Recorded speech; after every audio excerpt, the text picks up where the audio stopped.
Hola mis queridos amigos, nuevamente con ustedes, su doctor Maximiliano Moreno, para hablarles acerca de la medicina rural ecuatoriana, que es aquella medicina en la que se combinan los avances científicos técnicos de la medicina occidental y científica con los recursos propios del medio, que pueden ser el clima, el aire, las plantas medicinales, los alimentos, los saberes ancestrales. Pero, ¿qué es lo que queremos analizar hoy día? Hoy analizaremos lo que es la movilización indígena como problema de salud y eh, la movilización indígena como parte de los problemas de la salud. Desde la antigüedad, desde la misma conquista española, el mayor problema que tuvieron los indígenas fue la salud. Recordemos que la conquista española significó la llegada de epidemias a América Latina y esas epidemias desolaron, devastaron, crearon desolación. La muerte se hizo lo más común, a tal punto que se dice que la conquista de América llegó a alterar el clima de la Tierra por la cantidad de seres vivos muertos. No solamente seres humanos, también murieron muchísimos animales. Por ejemplo, la aftosa, que es una enfermedad que se produce justamente en los animales que tienen el casco partido, que tienen pezuñas partidas. Afectó, por ejemplo, a la tatabra, que es un animal que existe en la Amazonía, y prácticamente la extinguió. Ha vuelto a renacer después de muchos años. Es, y lo mismo la rabia, que llegó con los españoles, no había rabia en América. No solamente que afectó a los felinos, afectó a los perros que habían antes, que no ladraban, eran unos perros especiales que tenían, pero por ejemplo en México sí habían perros y hasta ahora tenemos los chihuahuas, que son los perros propios de México. Afectó la rabia, pero la rabia además afectó también al ganado que trajeron los españoles y afectó a los murciélagos. Y los murciélagos se convirtieron en los principales transmisores de la rabia a los animales. Es decir, que el murciélago mordía a la vaca, mordía al ser humano, mordía al perro que tenía rabia, luego mordía a la vaca, luego mordía al tigre, luego mordía a otro animal que comía, que podía transmitir la rabia y se propagó la rabia por América Latina. La viruela, el sarampión, la tosferina, todo eso llegó a desolar, a matar. Acordémonos que se dice que el padre de Atahualpa, Huayna Cápac, posiblemente murió justamente de sarampión, se dice, pero lo más probable que pudo haber sido es la viruela.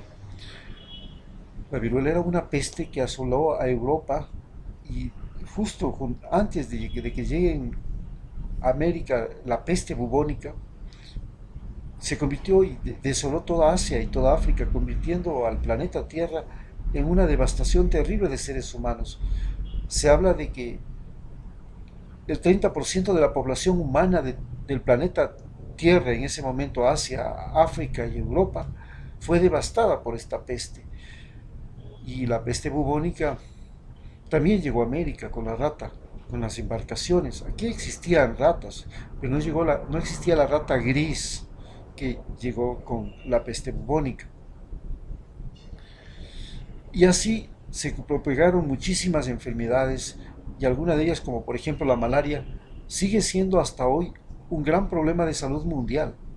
Dentro de las enfermedades transmisibles sigue siendo una de las enfermedades transmisibles por vector más importantes del mundo, porque la malaria sigue matando en África y en casos, por ejemplo, de SIDA.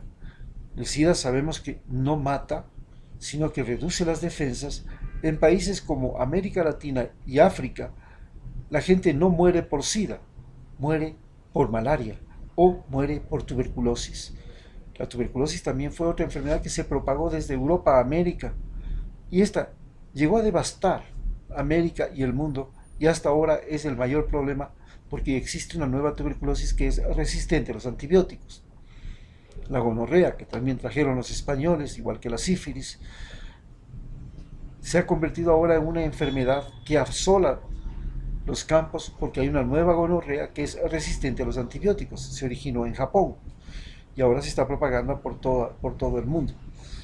No se diga otras enfermedades que ya llegaron con vectores y más modernas como el dengue, la chikungunya, el Zika, que son enfermedades que han afectado a los campesinos en las últimas décadas y que se le culpa de todo a la Aedes aegypti. Pero anteriormente también llegó la fiebre amarilla, y la fiebre amarilla llegó a ser tan importante y tan difícil de manejar que el canal de Panamá fue prácticamente dejó de construirlo el mismo ingeniero que construyó el canal de Suez, que era francés, porque la malaria y la fiebre amarilla acabaron con sus trabajadores. Los norteamericanos, cuando cogieron ese canal de Panamá para construirlo, para hacerlo suyo, inventaron algo que no existía. Inventaron una división sanitaria de las Fuerzas Armadas que se dedicó a hacer saneamiento ambiental en Panamá, a fumigar todas las áreas de Panamá para lograr hacer que el canal de Panamá no fuera una zona de transmisión de enfermedades altamente peligrosas para todos los barcos que podían circular por ahí. Pero no consiguieron eso, sino hasta que enviaron en 1914, 1917, justamente cuando estábamos en la revolución de Carlos Concha, a Isidoro Noguchi y una misión científica que traía la misión que traía el grupo Rockefeller. Acordémonos que Rockefeller era el más grande magnate de los Estados Unidos en ese momento y le interesaba la comunicación por el canal de Panamá. Era el gran constructor de acero, el constructor fundamentalmente de la industria del acero, y le interesaba los barcos para producir barcos de acero, pero esos tenían que transitar por el canal de Panamá, y por eso mandó a la misión Rockefeller acá para investigar sobre la fiebre amarilla, y es justamente entre Ecuador, que llega Isidoro Noguchi, y descubre, junto con lo más tarde en Perú, en Cuba, que primero se descubrió en Cuba y luego se buscó la medicación en Ecuador sobre el virus de la fiebre amarilla. Entonces, al saber y analizar esto, entendemos que los campos han sido lugares donde las enfermedades se han ensañado más que en ninguna otra parte. Y esto ha sido la razón fundamental para que una de las grandes luchas de los campesinos hasta el día de hoy sea por el agua, porque ya sabemos que el agua es el principal agente curativo que existe en el siglo XX, que se creó en el siglo XX. Con el agua desaparecieron numerosas enfermedades, y por eso la lucha es por el agua. Ya en el Ecuador el agua fue tan importante que las primeras organizaciones campesinas que se crearon en Ecuador se crearon alrededor de se llamaban las juntas de agua potable. De ahí nacieron luego las juntas parroquiales, luego las juntas cantonales, y así se creó la división política del Ecuador, que nació a partir de las juntas de agua potable, para que vean ustedes la importancia. Entonces, las enfermedades han sido el gran motor de la protesta campesina. Hoy, esa protesta campesina se tradujo en una enfermedad fundamental que asoló y despedazó el mundo andino especialmente, que es la desnutrición. La desnutrición llegó a afectar tanto porque la hacienda, que era un modo de producción traído por los españoles, cambiaba el sistema de distribución y uso de la tierra que tenían las comunidades precolombinas. En el sistema precolombino, normalmente las comunidades indígenas, que eran familias, que eran clanes, ocupaban diferentes pisos climáticos para abastecerse de una diversidad de productos y mantener una nutrición adecuada. Cuando llega la hacienda, obligan a los indígenas a vivir dentro de unos territorios establecidos por la ley impuesta por los españoles, y cada hacendado obliga a los indígenas a comer solamente lo que produce ese pedazo de tierra que ellos pueden disponer. Les priva fundamentalmente de proteínas, leche, carne y huevos, y obliga a los indígenas a comer lo que más producía la hacienda. Si era en la costa, arroz; si era en la sierra, papas. Y así se produjo una gran desnutrición en el país, porque los indígenas se reproducían más porque cuando hay desnutrición, instintivamente hay mayor fertilidad.